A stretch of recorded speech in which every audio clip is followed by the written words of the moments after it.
Oh, we're going to hear from Dave Aranda in a minute on Blake Shapen. Paul, what are your thoughts about Blake Shapen? Craig, your thoughts about Blake Shapen? Baylor 6-3 after the wins, 3 in a row. His quarterback rating last week was under 20. He was like 16 or 14 of 23, 1 pick, no touchdowns, and 132 yards. Yeah, he was not his sharpest on Saturday against Oklahoma, but they played so well running the ball that, he didn't have to be. And that's what an offense that's built around the run protects against is, your quarterback's not going to have it every single day.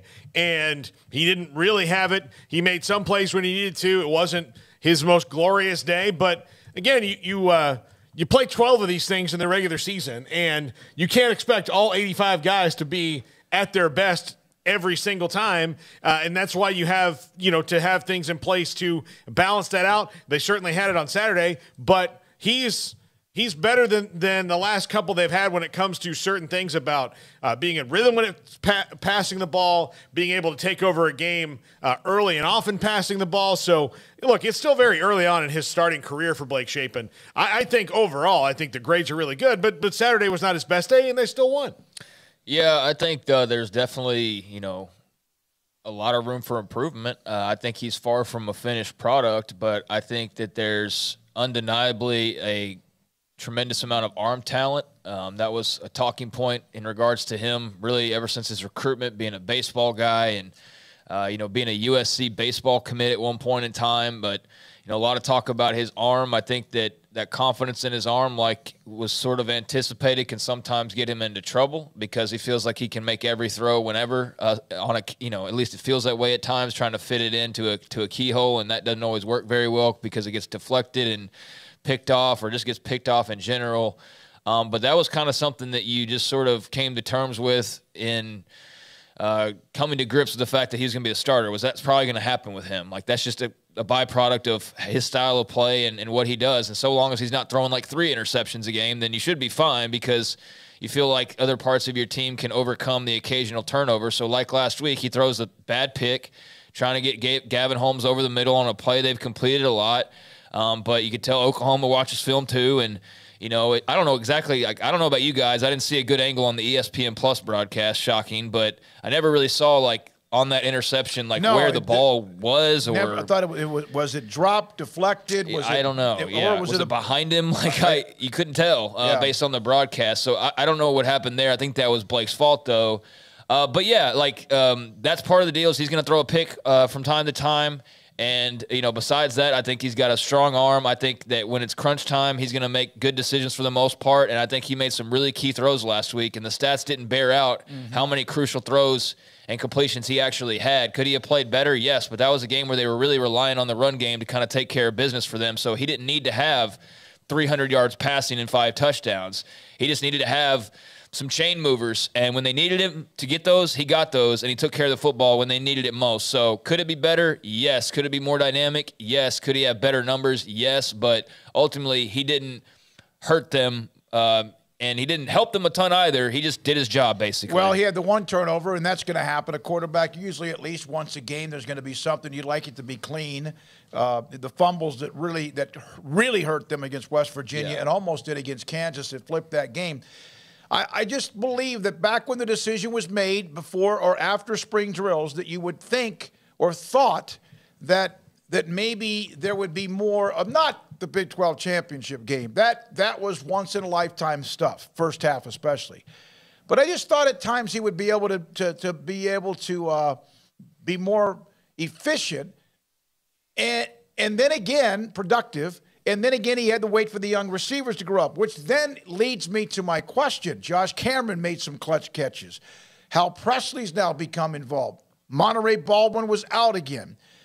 Gavin Holmes did not catch a pass in that game. The one that was picked off was intended for him or targeted him. So now you see the younger receivers growing up a little bit. But, well, isn't that what we were maybe waiting on? I don't know if it was last night on the Big 1-2 or on the post-game show that Jacob and I did on Saturday night, but he made a great point about Baylor has not quite yet whether it's on offense or on defense, at the same time, kind of all been in the room at their best. And that's been the story of this team. Now, are they getting better? Yeah, they're getting better. But where they are really going to show out and maybe get back into the Big 12 championship, and if they want to win that, then everybody needs to be at their best at the same time. There's not been that Venn diagram yet where that's happened. And so, okay, you've got the young receivers playing better. Well, it was also happened to be on the day that Blake maybe had his worst game of the year. So those things need to get in sync where the receivers are good, because early in the season, you would just see things like they just didn't call enough plays because they didn't trust guys, and they were kind of limited in the passing game because of that. Now they're doing that, but Saturday, Blake was off. So he was a little all over the zone. So, yeah, they need to get that overlap. And once they do, watch out. But, they've got 3 games left in the regular season to do that. Yeah, and so it's not saying he's playing poorly. It's just I thought that there would be more 250, 300-yard passing games. But when you have a running game that's doing 250, 300, obviously that is something you can lean on. We're going to hear Dave Aranda and his answer to my question about that here momentarily. Anything else on that, Craig? I mean, he's not playing like a star quarterback. I mean, if that's what you're looking for, he's not delivering really in that way. Like, you're not going to hear him brought up for Offensive Player of the Year honors or for all Big 12 probably. You're definitely not going to hear any Heisman or Maxwell type of talk with him. So, yeah, there's, like I said at the very beginning, there's a lot of room for growth for him. I guess I'm just maybe a little slower in my expectations for where he would be at this point. I mean, I'm not saying I wasn't on board with the fact that he'd be zipping it around a bit more. But I think that's just kind of the story of this whole offense, like, in a way. Like, I don't think it's ever really felt like it's totally all jived, like Paul said, all at once. So I think that's kind of a byproduct of that. I think, too, like, yeah, he's still learning. He's still a true – he's a sophomore in his, 10th, 11th, 12th game now at this point. I mean, how many did they play? They played 9 games. He played in like 3 last. So he's like in his 12th game. He's played like 12 games. One full season, probably. Yeah, played about a full season right now. So, he'll continue to get better. But yeah, I mean, I'm not going to deny that, people were right to maybe expected more at this point, but you see the flashes of what he can be. You certainly see the flashes of what he can be in the bad way at times, and certainly you point out some of the fumbles, and last week the pick that really could have been far more costly in the grand scheme of things. And yeah, there's room for growth. He's not a finished product by any means, and he's got some great ability, but he has to keep getting better week in and week out, because he's not close right now to being one of those names that immediately pops to mind when you think of star quarterbacks in college football. Here is Dave Aranda when yesterday at his media press conference. It's a fairly long answer to my question about Shapen, the young receivers. Is it gelling? Dave, Blake Shapen's, at least it appears as if he's a little erratic right now. His quarterback rating was like 18, but the younger receivers seem to be getting a little bit better. Does that jive? What's happening there? Yeah, no, I appreciate that. I thought there was really some good things. I know it was one of those.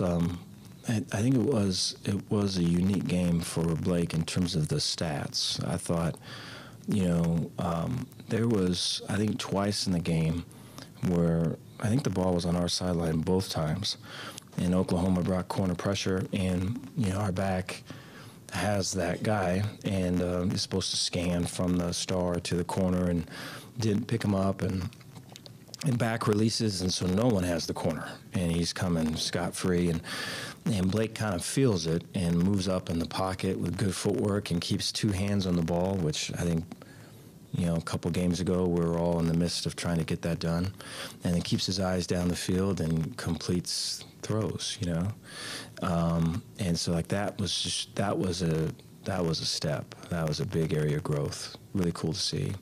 And then at the end of the game we had a big 3rd down. It's a big drive. It was loud.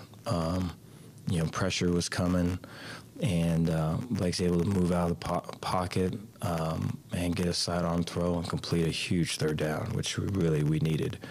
And it was man-tight coverage. The coverages are being mixed pretty strong at that point. And so those are the moments that stick out to me, where you could just see the growth, and everyone in the huddle and everyone on the sideline could see that too. And so we're building off of that. I think the ability to to clean up, you know, these last couple of weeks just with the pressure, you know, both with OU and with Tech. You know, our deeper throws, our play action throws, they really just haven't been a part of, just because of the attacks we're getting on either side. And we may get that some with K-State, but I feel like the growth we've had these last couple of weeks are going to get us the best we can be throwing-wise for these last couple games. All right, it's a great answer from a football coach, looking at really some of the subtle parts that I was going to bring up. It was 3rd and 6. Baylor was up 3 late in the game at their own 29, and he hit Hal Presley, who's emerging, for a 14-yard first down. That eventually led to the Squirrel Williams run that sealed the game, a 43-yard run. So that 3rd down and 6, it's not as if he's hurting the team. That's not the point.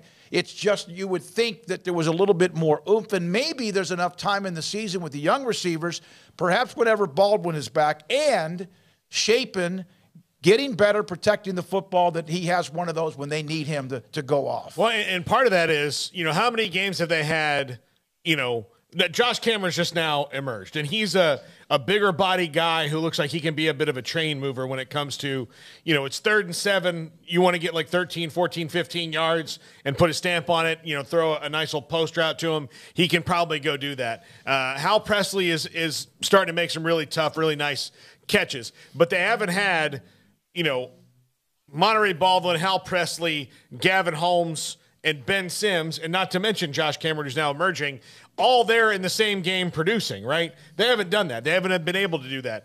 They haven't had, you know, all of their running backs healthy completely at the same time producing until the other day. And even Richard Reese, who scored a touchdown, was a little slowed down because he was under the weather. So they have, like, injuries, youth, all this stuff. Again, it's just about moving parts. Yeah, all the moving parts have not come together yet. If they can, then this team can be really, really, really dangerous. But, you know, will that happen? Because you still have to contend with all the things that we just said, injuries and illness and, you know, just inexperience, or not the light not coming on all the way for everybody just yet. That it's all going to be there.